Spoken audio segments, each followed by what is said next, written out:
प्रश्न है 1857 के विद्रोह को भारत का प्रथम स्वतंत्रता संग्राम क्यों कहा जाता है।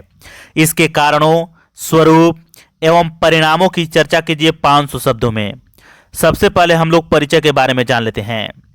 1857 का विद्रोह भारतीय इतिहास की एक महत्वपूर्ण घटना थी जिसने ब्रिटिश शासन की नींव हिला दिया।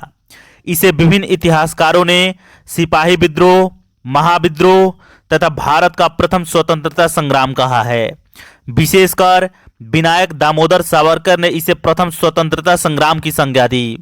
यह केवल सैनिक विद्रोह नहीं था बल्कि अंग्रेजी शासन के विरुद्ध व्यापक असंतोष का विस्फोट था, जिसमें सैनिकों, किसानों, जमींदारों, शासकों तथा आम जनता ने भाग लिया। अब आइए मुख्य भाग के बारे में जान लेते हैं। 1857 के विद्रोह के कारणों के बारे में सबसे पहले हम लोग जानेंगे। पहला कारण है राजनीतिक कारण। ब्रिटिश की विस्तारवादी नीति ने भारतीय शासकों में असंतोष उत्पन्न किया। लॉर्ड डलहौजी की डॉक्ट्रिन ऑफ लैप्स नीति के तहत झांसी, सतारा एवं नागपुर जैसे राज्यों का विलय किया गया।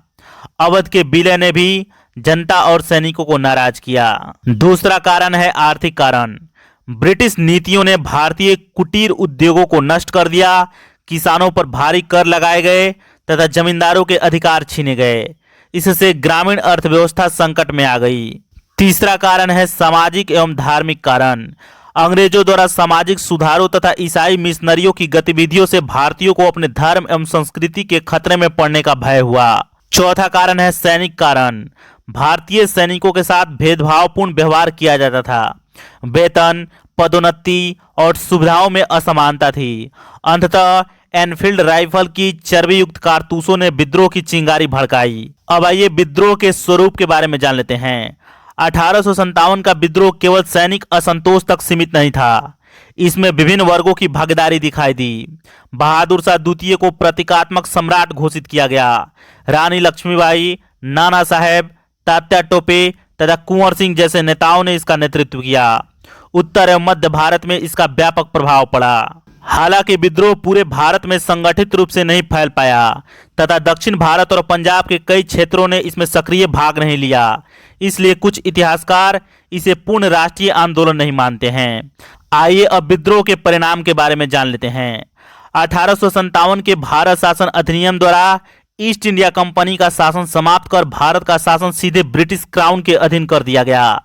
भारतीय शासकों के प्रति अंग्रेजों की नीति में परिवर्तन हुआ तथा विलय की नीति समाप्त कर दी गई। सेना का पुनर्गठन किया गया और भारतीय सैनिकों की संख्या घटाई गई।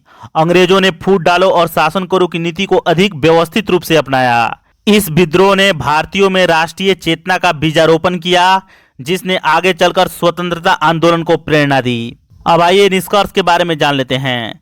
1857 का विद्रोह भले ही तत्काल सफल नहीं हुआ, किंतु इसने भारतीय स्वतंत्रता संघर्ष की नींव रखी।